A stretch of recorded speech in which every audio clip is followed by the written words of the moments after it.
अस्सलाम वालेकुम स्टूडेंट्स, मुझे उम्मीद है कि आप खैरियत से होंगे, अच्छे से बायोलॉजी पढ़ रहे होंगे। स्टूडेंट्स, इससे पिछले लेक्चर में हम ना लाइट रिएक्शन को पढ़ चुके हैं। हम पढ़ चुके हैं कि फोटोसिंथेसिस का प्रोसेस दो फेसेस में होता है। एक फेस होता है लाइट रिएक्शन का और एक फेस होता है डार्क रिएक्शन का। लाइट रिएक्शन हम पढ़ चुके हैं। लाइट रिएक्शन आपको याद हो कहाँ पे होता है? अगर मैं आपको यहाँ पे बना के दिखाऊँ, यहाँ पे थोड़ा सा हम क्लोरोप्लास्ट बना लेते हैं। इस तरह क्लोरोप्लास्ट का स्ट्रक्चर था ना, तो क्लोरोप्लास्ट के स्ट्रक्चर में इस तरह करके सिक्के वाले जो स्ट्रक्चर थे इनको थाइलाकोइड कहा था। तो इस थाइलाकोइड की मेम्ब्रेन पे लाइट रिएक्शन हुआ था। सही हुआ। इस तरीके से थाइलाकोइड सारे मैं बना रही हूँ। ये थाइलाकोइड की मेम्ब्रेन पे लाइट रिएक्शन होता है। इनके दरमियान में ना यहाँ पे स्ट्रोमा मौजूद होता है। स्ट्रोमा अगर मैं आपको बना के दिखाऊँ, ये देखें, ये वाला, ये सारा जो फ्लूइड होता है ना, ये दरमियान में जो सारा फ्लूइड मौजूद होता है, ये जो सारा फ्लूइड है, ये जो येलो वाला मैं बना के दिखा रही हूँ, इस फ्लूइड को हम स्ट्रोमा कहते हैं। ये सारा फ्लूइड, ठीक है, ये येलो वाला सारा फ्लूइड स्ट्रोमा है। इस स्ट्रोमा के अंदर डार्क रिएक्शन होगा। जो मैं भी आपको पढ़ाने लगी हूँ ना, डार्क रिएक्शन, वो सारा का सारा कहाँ पे हो रहा है आपको पता भी होनी चाहिए। वो आपको पूछते हैं कि ये जो डार्क रिएक्शन है कहाँ पे हो रहा होता है। तो ये वाला जो स्ट्रोमा है ना, स्ट्रोमा, इस स्ट्रोमा में डार्क रिएक्शन हो रहा होता है, जो अभी हम पढ़ने लगे हैं। सही है, ये सारा डार्क रिएक्शन। अब डार्क रिएक्शन में क्या होना है, आपने फोटोसिंथेसिस का मकसद क्या था? Photo means light, synthesis meant to make, light की मौजूदगी में बनाना, ग्लूकोज बनाना। ग्लूकोज मकसद था ना फोटोसिंथेसिस का बनाना। तो उस ग्लूकोज को हम बनाएंगे और वो इसी स्ट्रोमा के अंदर बनेगा, वो डार्क रिएक्शन में बनेगा। लाइट रिएक्शन में तो हमने कोई ग्लूकोज नहीं बनाया। लाइट रिएक्शन में हमने सिर्फ दो हाई एनर्जी मॉलिक्यूल बनाए थे, जो एक एटीपी था और एक NADPH था। उन दो हाई एनर्जी मॉलिक्यूल को मैं पकड़ूंगी जो कि लाइट रिएक्शन में बन चुके हैं, वो बन के यहाँ पे आ गए हैं, स्ट्रोमा के अंदर आ गए हैं, ठीक है। उनकी मदद से हम उन दो हाई एनर्जी मॉलिक्यूल ATP और NADPH की मदद से हम स्ट्रोमा में अब ग्लूकोज बनाएंगे, ठीक है। अब ये जो ग्लूकोज बनता है ना, एक साइकिल के ज़रिए से बनता है। ये देखिए, आपको साइकिल नज़र आ रही है। साइकिल को कहते हैं केल्विन साइकिल, क्योंकि ना एक दो साइंटिस्ट थे, केल्विन मेल्विन, उन्होंने इस साइकिल को बताया था, इसलिए इसको केल्विन साइकिल कहते हैं, ठीक है। अब ये साइकिल कैसे होती है, ये देखिए, हमने ना एक सिंपल इक्वेशन पढ़ी है, इस तरह की होती है, ठीक है। फोटोसिंथेसिस की ये इक्वेशन है, मैंने सिंपल टर्म में बिल्कुल आपको दिखाई हुई है। अब इस इक्वेशन में हमने पानी का मॉलिक्यूल तोड़ा था, पानी का मॉलिक्यूल तोड़ के हमने ऑक्सीजन बना लिया था, ठीक है। तो ये बात हमारी लाइट रिएक्शन में ख़त्म हो गई, क्योंकि लाइट रिएक्शन में पानी का मॉलिक्यूल टूट गया है, ऑक्सीजन बन चुकी है। अब हमारे पास रहता है ग्लूकोज बनाने वाला। तो ग्लूकोज किससे बनेगा? कार्बन डाइऑक्साइड से बनेगा, क्योंकि कार्बन डाइऑक्साइड ही बचा है। तो कार्बन डाइऑक्साइड से अब हमने ग्लूकोज बनाना है, ठीक हो गया। अब आप देख रहे होंगे कि कार्बन डाइऑक्साइड में कार्बन है और ऑक्सीजन है, ग्लूकोज में कार्बन है, ऑक्सीजन तो है, लेकिन एक हाइड्रोजन भी आ गया है। हाइड्रोजन एक एडिशनल चीज़ आ गई है, ठीक है। ये बात हम चैप्टर नंबर 1 में, इसी चैप्टर के लेक्चर नंबर 1 में हम पढ़ चुके हैं। रिडक्शन क्या होता है, अगर आपको याद हो, अगर आप शुरू से मेरे साथ पढ़ रहे हैं तो आपके कॉन्सेप्ट इंशाल्लाह क्लियर होगा। ऑक्सीडेशन होता है लॉस ऑफ इलेक्ट्रॉन या लॉस ऑफ हाइड्रोजन। रिडक्शन होता है गेन ऑफ इलेक्ट्रॉन या गेन ऑफ हाइड्रोजन। अब देखिए, जो कार्बन और ऑक्सीजन, कार्बन डाइऑक्साइड है, इसके पास सिर्फ कार्बन ऑक्सीजन था। इसने क्या किया, इस हाइड्रोजन को इसने गेन किया। ये देखो, इस पूरे प्रोसेस में ना इसने हाइड्रोजन को गेन किया, तो इसकी क्या हुई, रिडक्शन हुई, ठीक है। क्योंकि रिडक्शन क्या होता है, गेन ऑफ हाइड्रोजन। तो इसने क्या किया, ये जो कार्बन डाइऑक्साइड थी, इस कार्बन डाइऑक्साइड ने इस हाइड्रोजन को गेन किया, और हाइड्रोजन को गेन करके हाइड्रोजन को ले लिया किसी से, ठीक है। और ले लिया और लेके क्या बना दिया, ये बना दिया, CHO बन गया, ग्लूकोज बन गया, ठीक है। तो मैं ये कह सकती हूँ कि कार्बन डाइऑक्साइड जो है ना, वो रिड्यूस्ड हुआ है, उसकी रिडक्शन हुई है और फिर ग्लूकोज बना है, टू मेक ग्लूकोज, ठीक है। कार्बन डाइऑक्साइड इज रिड्यूस क्यों, रिडक्शन हुई है, टू मेक ग्लूकोज। तो इस रिडक्शन वाली बात को समझाने के लिए मैंने आपको पूरी बात समझाई है, ठीक है। तो रिड्यूस का मतलब कम होना नहीं समझना आपने, रिड्यूस का मतलब रिडक्शन है, और रिडक्शन मतलब गेन ऑफ हाइड्रोजन। तो इसलिए उन्होंने रिड्यूस की लफ्ज़ यहाँ पे लिखी हुई है। देखें, आपकी बुक में पहली लाइन में उन्होंने बात लिखी हुई है कि इस फेस में क्या होता है, ड्यूरिंग दिस फेस, ये देखें, नज़र नहीं आ रहा, ये देखें, इस फेस में क्या होता है, carbon dioxide is reduced to make glucose. Carbon dioxide को रिड्यूस्ड किया जाता है, देखिए रिडक्शन हुई है, हाइड्रोजन की एडिशन हुई है ना, टू मेक ग्लूकोज, फिर ग्लूकोज बना है, टू मेक ग्लूकोज। तो वही बात मैंने आपको इस पूरे इक्वेशन के जरिए से समझाई। चलें, अब हम ना ये पूरी साइकिल डिटेल में पढ़ते हैं कि इस साइकिल में वो क्या, कैसे ग्लूकोज बनती है केल्विन साइकिल में ना, उसको हम देख लेते हैं। ये देखें स्टूडेंट्स, इसमें ना सबसे पहले आपने ये देखना है, 3 हमने, क्योंकि अभी हमने पढ़ा कार्बन डाइऑक्साइड मॉलिक्यूल इस्तेमाल होगा, उससे ग्लूकोज हमने बनाना है, ठीक है। अब 3 कार्बन डाइऑक्साइड के मॉलिक्यूल इस साइकिल में एंटर होंगे। 3 कार्बन डाइऑक्साइड के मॉलिक्यूल, एक नहीं आता, 3 मॉलिक्यूल कार्बन डाइऑक्साइड के आते हैं, ठीक है। ये देखें, ये एक मॉलिक्यूल कार्बन डाइऑक्साइड के, ये दूसरे और ये तीसरे, 3 मॉलिक्यूल कार्बन डाइऑक्साइड के आए। हमारे पास ना पहले से ही इस स्ट्रोमा में ये 3 मॉलिक्यूल पड़े होते हैं, ठीक है, 5 कार्बन कंपाउंड वाले। ये देखिए, ये एक मॉलिक्यूल है, ये दूसरा मॉलिक्यूल है, तीसरा मॉलिक्यूल है, और हर एक मॉलिक्यूल में कितने कार्बन है? 1 2 3 4 5, 1 2 3 4 5, 1 2 3 4 5। ठीक है, तो 3 मॉलिक्यूल पड़े होते हैं, देखिए 1 2 3, हर एक मॉलिक्यूल में 5-5 कार्बन है। ठीक है, तो पहले से ही 3 मॉलिक्यूल 5-5 कार्बन वाले स्ट्रोमा के अंदर पड़े हुए थे। 3 मॉलिक्यूल कार्बन डाइऑक्साइड के बाहर से आए, जो मैंने कार्बन डाइऑक्साइड बाहर निकाली है, देखिए मैं सांस ले रही हूँ ना, तो मैं कार्बन डाइऑक्साइड बाहर निकाल रही हूँ, वो कार्बन डाइऑक्साइड के 3 मॉलिक्यूल आए, आके इनके साथ आके कंबाइन कर गए। ये वाला एक मॉलिक्यूल इसके साथ कंबाइन कर गया, एक इसके साथ कंबाइन कर गया और एक इसके साथ कंबाइन कर गया।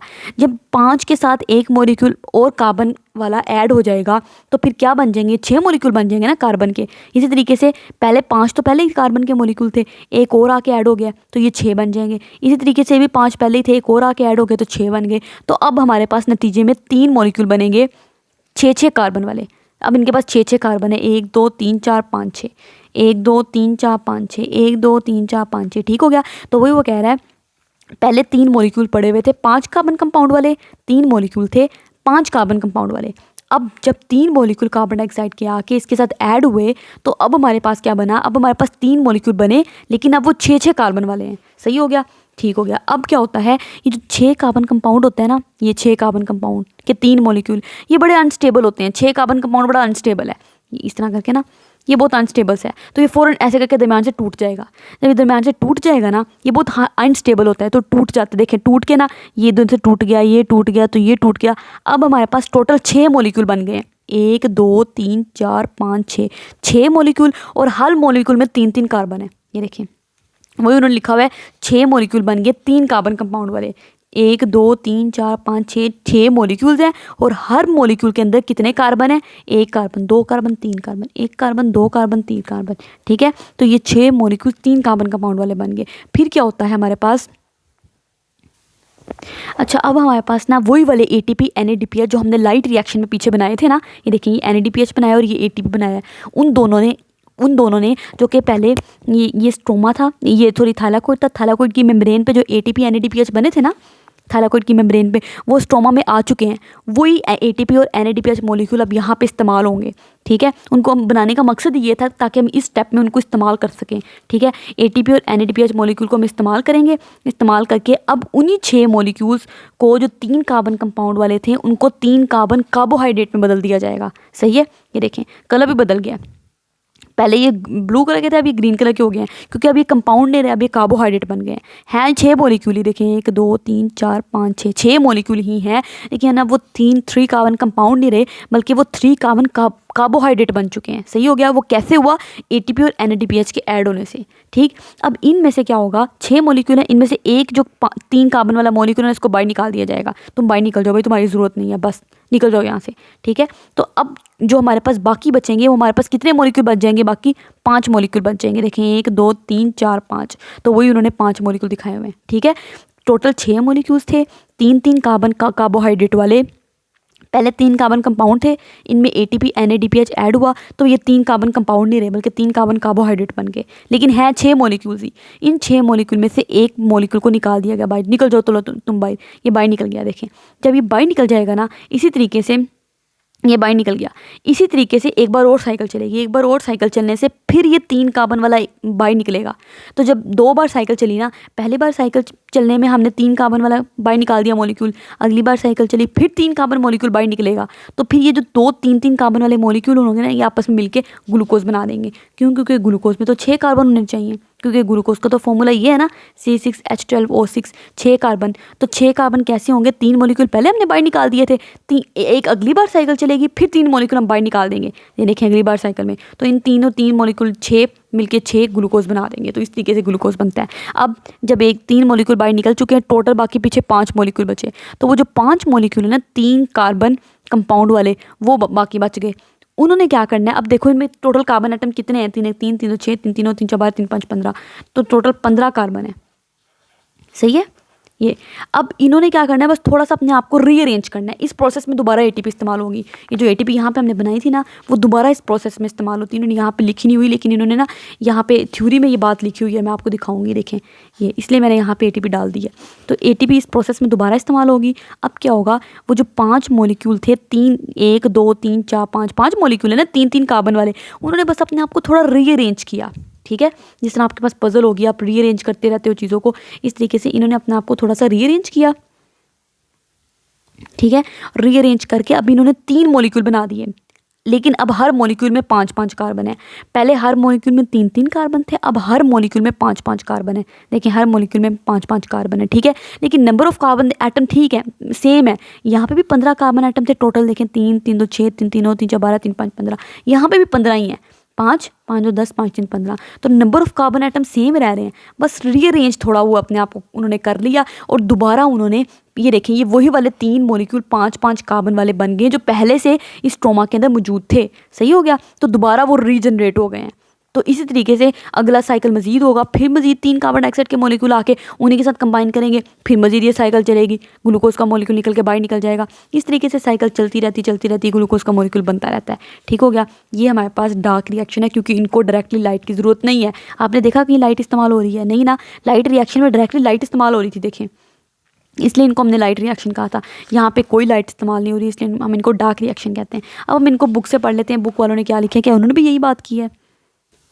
ये देखिए पहली लाइन तो मैंने आपको समझा दी थी, ये जो carbon dioxide is reduce to make glucose, ये मैंने आपको समझा दी। अब हम इसको डिटेल पढ़ते हैं। वो कहते हैं डार्क रिएक्शन की जो डिटेल थी ना, वो किसने डिस्कवर की थी? Melvin kelvin. ये 2 साइंटिस्ट हैं, मेल्विन केल्विन, उन्होंने बताई थी। ठीक है, वो फॉलोइंग इस समरी डार्क रिएक्शन की। डार्क रिएक्शन इस तरह होता है, सबसे पहले क्या हुआ, कार्बन डाइऑक्साइड मॉलिक्यूल आया, आके कंबाइन किया किससे? 5 कार्बन कंपाउंड के साथ। ये देखिए कार्बन डाइऑक्साइड मॉलिक्यूल आया, आके कंबाइन करेगा 5 कार्बन कंपाउंड के साथ, और फिर क्या बना था? 6 कार्बन कंपाउंड बना था, टू फॉर्म 6 कार्बन कंपाउंड। और 6 कार्बन कंपाउंड बन गया, लेकिन मैंने आपको बताया जो 6 कार्बन कंपाउंड है ये हाईली अनस्टेबल होता है, दरम्यान में से टूट जाएगा। ठीक है, किस में टूटेगा? ये जो 6 कार्बन कंपाउंड है 2 मॉलिक्यूल के अंदर टूट गया है ना, 2 मॉलिक्यूल के अंदर टूट गया, और दोनों मॉलिक्यूल में 3-3 कार्बन एटम है। तो वही बात उन्होंने लिखी हुई है, ये जो 6 कार्बन कंपाउंड है ये बहुत अनस्टेबल है, फ़ौरन स्प्लिट कर जाता है, टूट जाता है, किसमें? 2 कंपाउंड के अंदर, और 2 कंपाउंड के हैं 3-3 कार्बन वाले हैं, तो 2-3 कार्बन कंपाउंड में टूट जाएगा। सही। फिर हमने देखा कि जो 3 कार्बन कंपाउंड थे ना, ये जो 3 कार्बन कंपाउंड थे, ठीक, इन्होंने क्या किया था? ATP और NADPH इस्तेमाल की थी, और ATP और NADPH इस्तेमाल करके ये रिड्यूस्ड हो गए थे किसमें? 3 कार्बन कार्बोहाइड्रेट में, है ना।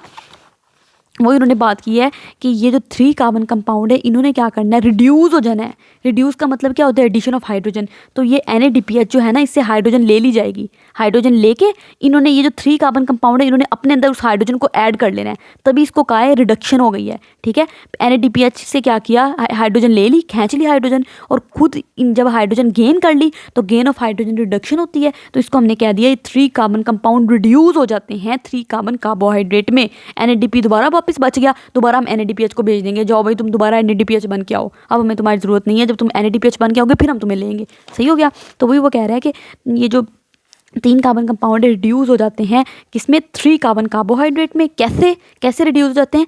ATP इस्तेमाल करके, और NADPH, हाइड्रोजन एटम लिया हमने NADPH से, and hydrogen from the NADPH, और NADPH का हाइड्रोजन एटम इस्तेमाल करके। ठीक हो गया। और ये दोनों चीज़ें कब बनी थी? ये दोनों चीज़ें बनी थी प्रोड्यूस ड्यूरिंग लाइट रिएक्शन। ये लाइट रिएक्शन में दोनों चीज़ें बनी थी, बिल्कुल सही बात हो गई। उसके बाद उन्होंने कहा कि ये जो 3 कार्बन कार्बोहाइड्रेट है ना, are use to make glucose, इससे हम ग्लूकोज बनाएंगे। बिल्कुल सही बात है। ये देखें, ये जो 3 कार्बन कार्बोहाइड्रेट था, ये जो 3 कार्बन कार्बोहाइड्रेट था, इसको हमने लिया, बाहर निकाल दिया, और बाहर निकाल के हमने ग्लूकोज बना लिया। तो वही बात कर रहा है, 3 कार्बन कार्बोहाइड्रेट से हमने ग्लूकोज बना लिया। ठीक हो गया। फिर क्या हुआ? वो कहता है कि 3 कार्बन कार्बोहाइड्रेट, ये जो बाकी 3 कार्बन कार्बोहाइड्रेट्स बचे थे, 5 मॉलिक्यूल जो बचे थे, उनको हम आगे ले गए, उनको हमने रीजनरेट किया, बस थोड़ा सा उनको रीअरेंज किया, थोड़ा सा, है ना, थोड़ा सा उनके मॉलिक्यूल्स की बस अरेंजमेंट थोड़ी मुख्तलिफ हुई है, और उन्होंने अपने आप को रीजनरेट करके क्या बना दिया?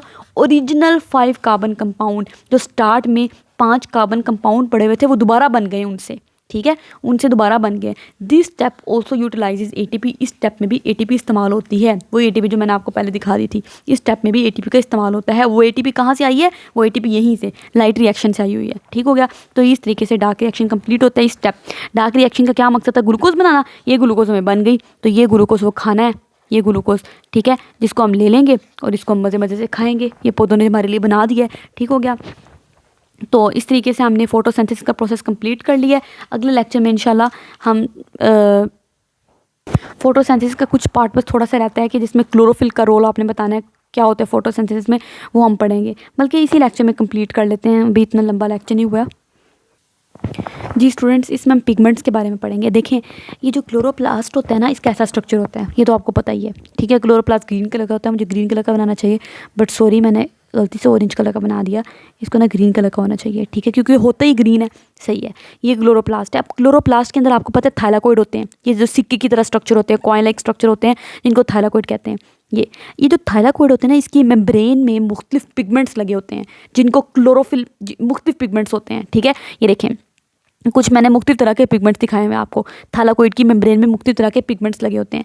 ये पिगमेंट्स ना दो तरह के होते हैं। एक इनमें होता है मेन पिगमेंट, जो सरदार होता है, ठीक है, उस पिगमेंट को कहते हैं, वो सरदार है ना, तो वो ए पिगमेंट है, वो क्लोरोफिल ए है। सही है, जो मेन पिगमेंट होता है वो क्लोरोफिल ए होता है, ठीक है।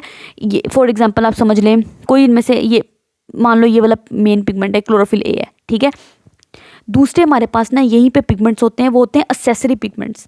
असेसरी का मतलब होता है मुआवन, मददगार, जो दूसरे, जो इसकी मदद कर रहे होते हैं, ठीक है।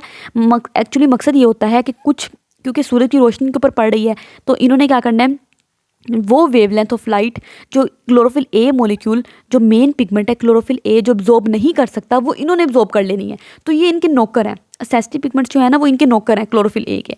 तो ये जो बाकी पड़े हुए ना, ये सारे असेस्टिव पिगमेंट्स हैं, ये वाले, ये सारे असेस्टिव पिगमेंट्स हैं, ठीक है। असेस्टिव का मतलब है नौकर पिगमेंट्स है क्लोरोफिल ए के, इन्होंने क्लोरोफिल ए की मदद करनी है। वो क्योंकि सूरज के ऊपर से रोशनी पड़ रही है, ठीक है, तो वो सूरज की वेवलेंथ, वो सूरज की शुआएं जो क्लोरोफिल ए मॉलिक्यूल एब्जॉर्ब नहीं कर सकता, वो क्लोरोफिल बी, वो इन असेस्टिव पिगमेंट्स ने एब्जॉर्ब करनी होती हैं। अब असेस्टिव पिगमेंट्स मजीद दो तरह के होते हैं, क्लोरोफिल बी और कैरोटिनॉइड्स। ये दोनों असेस्टिव पिगमेंट्स आपने याद रखने हैं, ठीक है। क्लोरोफिल ए मेन पिगमेंट है, सरदार है भाई, और जो नौकर है हमारे पास असेस्टिव पिगमेंट है, वो क्लोरोफिल बी है और कैरोटिनॉइड्स होते हैं। सही हो गया, ये आपने पिगमेंट्स के बारे में दो बातें देख ली, यही उन्होंने लिखा हुआ है यहाँ पे। देखें, वो कहते हैं कि जो क्लोरोप्लास्ट की थाइलाकोइड मेम्ब्रेन होती है ना, ये देखें, जो थाइलाकोइड मेम्ब्रेन है क्लोरोप्लास्ट की, कंटेन पिगमेंट्स, बिल्कुल, जो क्लोरोप्लास्ट की थाइलाकोइड मेम्ब्रेन होती है, उसके अंदर वो पिगमेंट्स लगे हुए हैं। वही जो मैंने आपको दिखाया, थाइलाकोइड मेम्ब्रेन थी, इसके अंदर ऐसे करके मुख्तलिफ पिगमेंट्स लगे हुए थे। उन्हीं पिगमेंट्स में क्लोरोफिल ए जो है ना, वो मेन पिगमेंट है, मेन पिगमेंट क्लोरोफिल ए है, और जो दूसरे पिगमेंट्स हैं उनको कहते हैं असेस्टिव पिगमेंट्स। असेस्टिव का मतलब है मुआवन, मददगार, ठीक है। और वो असेस्टिव पिगमेंट्स दो होते हैं, क्लोरोफिल बी और कैरोटिनॉइड्स। ये मैंने आपको बना के दिखा दिया, आप वहीं से याद करेंगे तो आपको याद रहेगा। पिगमेंट्स दो तरह के होते हैं, एक होते हैं main pigment, main pigment chlorophyll A है, और जो असेस्टिव पिगमेंट्स होते हैं वो दो होते हैं, क्लोरोफिल बी और कैरोटिनॉइड्स। ये बात खत्म होगी। अब वो कहते हैं पिगमेंट्स का मकसद क्या है, अल्लाह ताला ने क्यों थाइलाकोइड की मेम्ब्रेन के ऊपर पिगमेंट्स लगाए हुए हैं। ये जो थाइलाकोइड है, थाइलाकोइड की मेम्ब्रेन के ऊपर जो इतने खूबसूरत पिगमेंट्स हैं, ये जो इस तरह थाइलाकोइड की मेम्ब्रेन में मुख्तलिफ तरह के पिगमेंट्स लगे हुए हैं, इन पिगमेंट्स का क्या मतलब है, मकसद क्या है, इन्होंने ना सूरज की जो रोशनी आ रही है ना, सनलाइट एनर्जी, उनको अब्जॉर्ब करना होता है इन पिगमेंट्स ने। वही बात, ठीक है।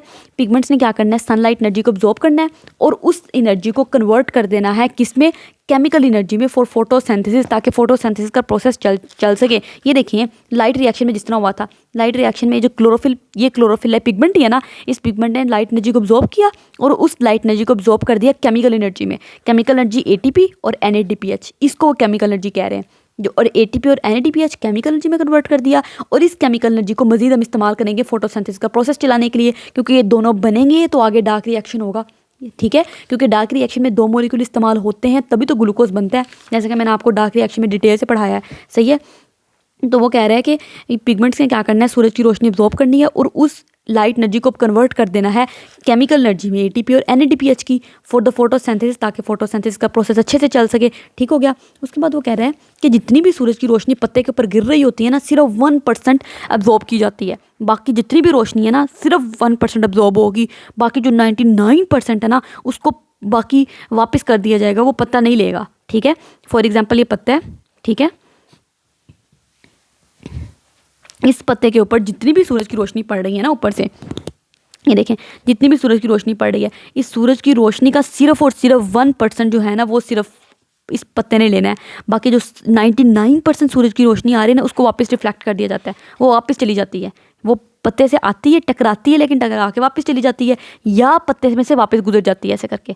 मतलब पत्ता इस्तेमाल नहीं करता, वो ज़ाया हो जाती है, सिर्फ 1% इस्तेमाल करता है पत्ता। ठीक हो गया।